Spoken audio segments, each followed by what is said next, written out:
Hey friends, in my last segment on Dana 60 Planetaries or floating axle planetaries, I was giving you a little overview on what planetaries are, as far as not like on YouTube, but how they relate to buggies and axles and stuff like that.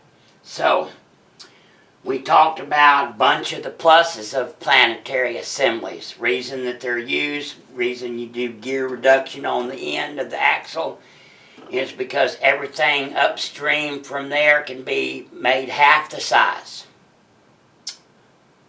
And therefore it is considerably cheaper.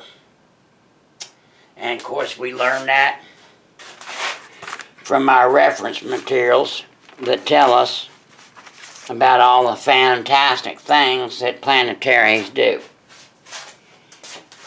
And in off-road worlds, most people will tell you that planetaries is the sickest, most badass thing that you could do. So, anyway, I also told y'all folks that it's December the 23rd, 2021, and I prototyped up some of this shit over 2 years ago. I showed that with you when I stuffed a set of Ford 455 planetaries into a stub shaft. Dana 60 unit bearing. Dana 60 unit bearing. That's right. Planetary. I did that using the some of the smaller foam coat stuff. Matter of fact, here's some of my remnants from playing around with it. As you can see right here, we have the end of a 30 spline. That's 27 end right there. We did it on a smaller. You can see that we've attached the sun gear. You can see, look, the sun gear, this is a big old 6-planet. And then we have our cage, our annular or ring gear. There we go. So, there you go, my friends. Planetaries.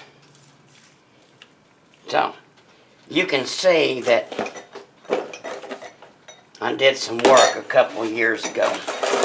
So this is the one that got jammed up in this unit bearing 60. That's the style that got jammed up in there. That one right there. Now, if we want to put planetaries, bolt-on planetaries, besides the obvious, that's kind of universal. That means that we'd have to source some planetary assemblies cheaply and affordably. There's no way that you could make this stuff and bring it to market in sufficient quantities. So you got to use something that's been done before. Or it's off the shelf, or you can get readily available. After making thousands and thousands and thousands and thousands of hub kits and thousands and thousands of disc brake kits, you got to have the parts available, and it's got to be repeatable if you ever gonna get your money back.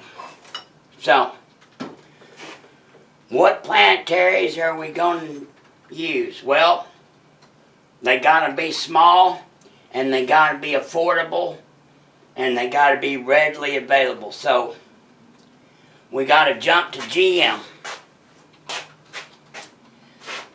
Now, all an automatic is a series of planetaries. All an automatic transmission is a series of planetaries. And so, if you're building automatic transmissions, you are really fucking good at building planetaries.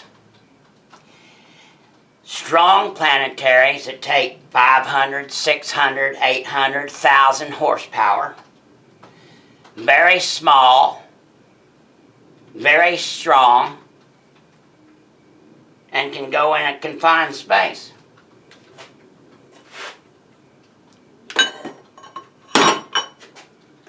Very strong. Buy them off the shelf.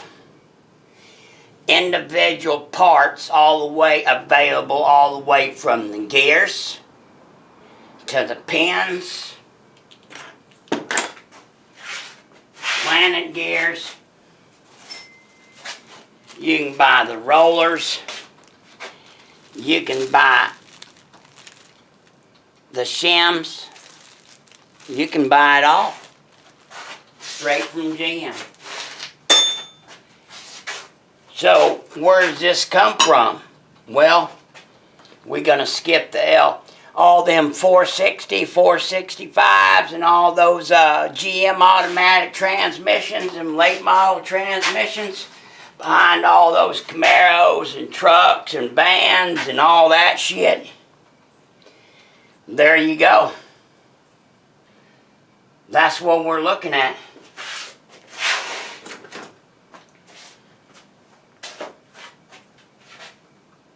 In standard, all standard configurations, they came with a 4-planet pinion assembly cage. That's what they came with. So, that 4L60 and all that, rated at 450 foot-pounds continuous. Whenever you're talking about that kind of stuff, specifications on horsepower and torque and braking strength and chains and all that, you can normally figure 2 to 3 times. That's just like a chain. Most people don't know that. Chains are rated 3 times braking strength. So if it says that it'll brake at 1,000, it'll go to 3 and then it'll pop. Same thing with axle numbers and stuff. They're always talking about continuous as versus intermittent. Intermittent will always be at least 2 times that. So you look it up and prove it to yourself that especially the front planetary, which is typically a real beefy one, because that's your most reduction. So what do we get out of this 4L65, whatever? What do we get out of this front planetary? Well, we get a 3.06 reduction. So we get a 3 reduction.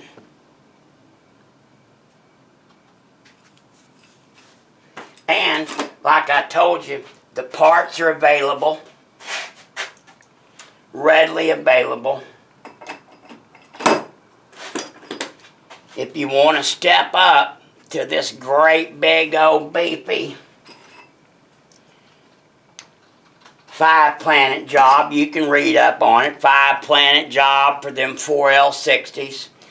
They put these behind some of the newer Gen 3 motors. They also stuck this 5-planet behind the Corvettes. And Camaros, ZLs, ZRs, they all got that. It's rated for over 650. And then them and Sunax, if you want to step up from this. The thing about the 4 and 5-pin planet is you get to retain the same sun gear. The same sun gear fits a 5 or a 4. Now, if you want to go to the Big Daddy, you can get that one out of Sunax. It is a 6-pinion job. Real heavy duty. It's basically billet. It's about $800. Each one's about $800. And it comes with a bigger, since these are smaller, your planet gears, it comes with a slightly bigger sun gear. So, just wanted to let you know that's available.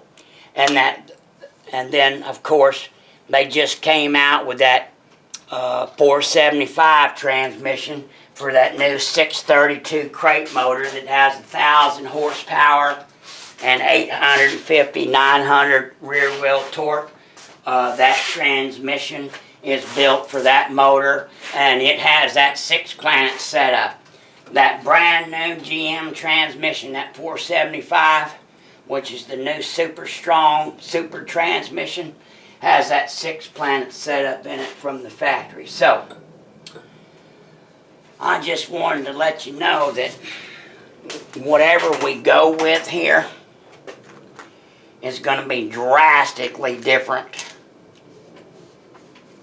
than what we had. We can pull it off. You with me? We just got to be able to pull it off. So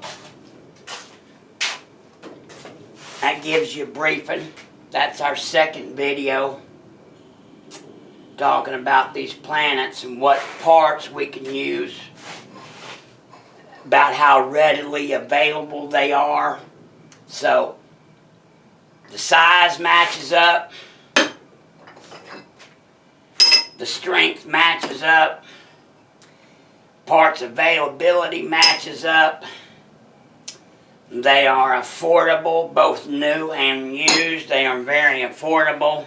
And so now all we have to do is figure out how in the fuck to get all this shit onto the end of a Dana 60 spindle.